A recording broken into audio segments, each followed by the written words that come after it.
السلام عليكم ورحمة الله وبركاته. معكم آية من قناة آية أوزي. لو لسه أول مرة تشوفوا قناتي ياريت تنزلوا تشتركوا في القناة وتعملوا لايك للفيديو لو عجبكم، وما تنسوش تفعلوا الجرس عشان يوصل لكم مني كل جديد. النهاردة بقى حبيت أعمل كده حاجة مختلفة شوية وجديدة، وبصراحة طلعت حلوة جدا. عملت الفطاير المقلية بس بطريقة بسيطة وبمقادير اقتصادية جدا في كل بيت، ولا هنحتاج لها حاجة مكلفة ومن غير بيض ومن غير اي حاجة خالص. بالمقادير اللي قدامكم دي معايا كوبايتين دقيق منخولين، ومعايا هنا معلقة سكر كبيرة، ومعلقة خميرة صغيرة، ومعلقة بيكنج باودر صغيرة، ورشة ملح زي ما انتم شايفين كده. يبقى معلقة سكر كبيرة، السكر بس هو اللي معلقه كبيره، والخميره والبيكنج باودر معلقتين صغيرين، ورشه ملح بساط. الفانيليا دي بقى حاجه اختياري، انا بحب احطها دايما في المعجنات كده سواء حادق او حلو. تمام. هحط كيس الفانيليا زي ما انتم شايفين كده، وهقلب المكونات بتاعتي. تمام. وهحط معلقه، يعني معلقه ونص كده زيت. تمام، مش اكتر من كده. بالشكل ده بصوا احنا هنعمل عظمه مع بعض، يعني حاجه كده مفيش بعد كده. تمام. وهبدأ افركها كده بايديا. تمام، احنا هنشتغل بايدينا مش هنشتغل بعجان ولا حاجة، عشان هي بسيطة وتقدري تعمليها. تمام. هبدأ بقى افركها بالشكل اللي انتوا شايفينه ده. عايزه اقول لكم حلوه جدا جدا، وتنفع في الفطار، تنفع في العشاء، تنفع مثلا مع الشاي كده. بس جميله قوي، وان شاء الله تجربوها وهتعجبكم.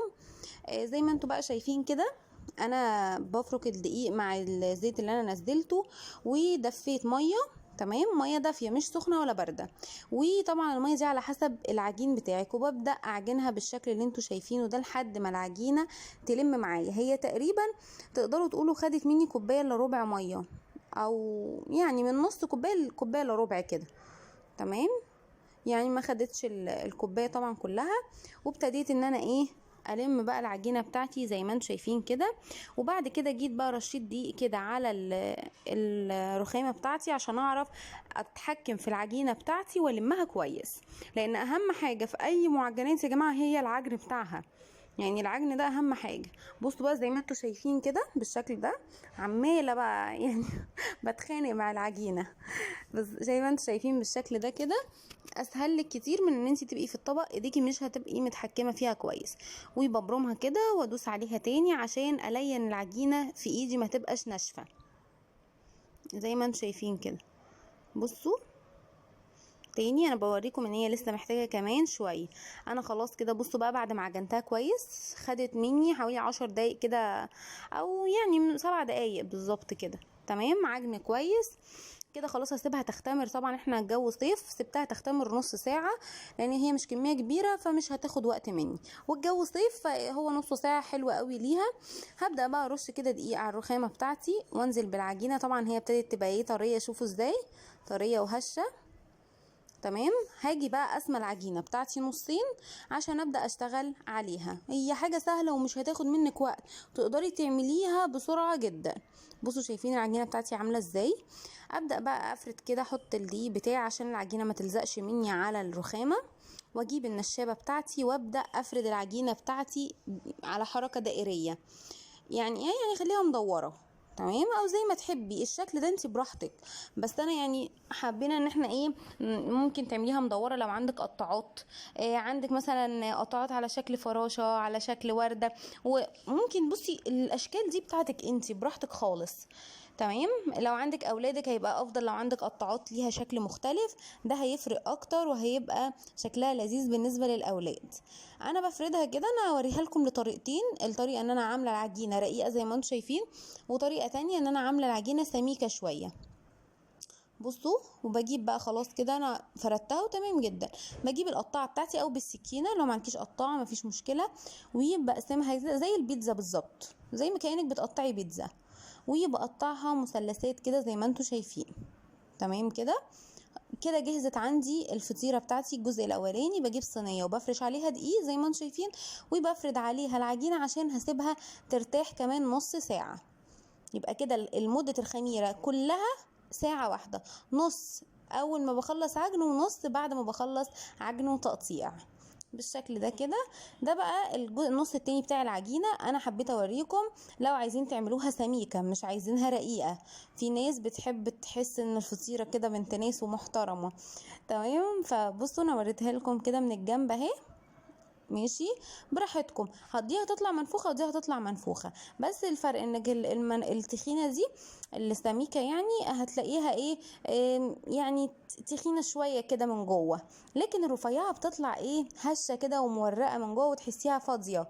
تمام، برضو قطعتها كده وهاجي برضو في صينيه ونفس الكلام هرش بدقيق واحطهم عليها واغطيهم بفوطه. تمام، تغطيهم بفوطه كده وتسيبيها لمده نص ساعه. شايفين عامله ازاي؟ كده العجينه بتاعتنا خلصت، وهسيبها بقى تختمر نص ساعه وهنرجع بقى على زيت سخن بس درجه حراره متوسطه، درجة حرارة متوسطة، وهنزل فيها بقى بالفطاير بتاعتي. بصوا بقى يعني شوفوا الجمال بقى دلوقتي. بصوا ابتدت ايه، ما بتاخدش وقت خالص. بصوا شايفين العظمة، شايفين الجمال. بصوا شكلها يفتح النفس جدا اساسا. بصوا تحفة. بصوا بقى بتنفخ معايا بالشكل ده. ما تلزقيش العجينه في الطاسه عندك وتمليها، لا لا لا، سيبيهم ياخدوا راحتهم في المكان كده، وتخلي النار مش واطيه قوي ولا وسط عشان تستوي من جوه كويس. تمام، اول ما تلاقيها خدت لون تيجي قلبها على الناحيه التانية. بصوا نفخت معايا ازاي. وما تخافيش لما تلاقيها بتنفخ، مش هتطق منك ولا حاجه طول ما انتي عامله المقادير مظبوط ومخمرها كويس. شفتوا بقى انا سايباها على نار متوسطه اهو عشان تبدا ايه، تستوي من جوه وما تبقاش معجنه. تمام، هي اساسا لما بتنفخ كده بتورق من جوه. دول يا جماعه الاولانيين دول الرفيعين، يعني الاول الاتنين انا مجرباهم، دول الرفيعين مش السميكين.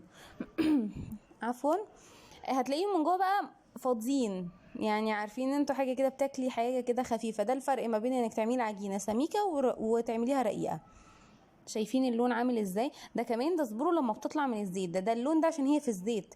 هي اول ما بتطلع بتاخد لون ذهبي ملساء كده، جميل قوي قوي قوي. بصوا بضغط عليها كده، ما بتفشش ولا حاجه عشان ما تخافيش، يعني عشان بس انا عايزاها تاخد اللون من جميع الجوانب. هي ما بتطقش ولا بتفش ولا بتهبط ولا حاجه خالص، يعني اضغطي كده بقلب جامد. تمام اهو زي ما انتم شايفين. وخلاص كده الفطاير بتاعتي اهي خدت اللون بتاعنا وهطلعها على طول. تمام، وما بتشربش زيت على فكرة يا جماعة، يعني لو حتى مش عندك مناديل ورق مش مشكلة، هي كده كده ما بتشربش زيت اصلا. بصوا بقى عاملة ازاي. انا عايزة اقلبها لكم على الناحية التانية عشان اوريها لكم شكلها عامل ازاي. بصوا يعني حاجة كده ما اقولكوش. هخلص طبعا بقى الكمية بتاعتي. تمام، وهوريها لكم بعد ما خلصت بقى. بصوا انا بوريها لكم اهي كده. خلاص بقى انا بخلص الكميه وهطلعها لكم. تقدري تحشيها اي حشوه انت عايزاها. لو عايزه تحشيها ازاي، بخرم من الجنب كده وتبداي تدخلي فيها القرطاس بتاعك. لو انت حاشيه اي حاجه، عايزه بقى شوكولاته، عايزه زبده، عايزه، في ناس بتحشي الفطاير زبده عادي جدا. انا عملت ساده وعملت بالسكر، وتقدري الساده ده ترشي عليه عسل ابيض بيبقى تحفه. عندك شوكولاته عشان الاولاد اكيد هيحبوها. يعني بجد بصوا حاجه كده حلوه قوي مع الشاي، وللاولاد بالذات يا جماعه تعجبهم جدا. اتمنى تجربوا الوصفه بتاعتي. انا دلوقتي هوريها لكم وهي من جوه بصوا ده اللي هو الرفيع، شايفين عامله ازاي ومورقه جدا وطعمها تحفه. اعملوها وعلى ضمانتي وان شاء الله الوصفه تعجبكم. ولو عجبتكم ما تنسوش تشتركوا في القناه وتفعلوا الجرس عشان يوصل لكم مني كل جديد. اسيبكم في رعايه الله وحفظه، والسلام عليكم ورحمه الله وبركاته.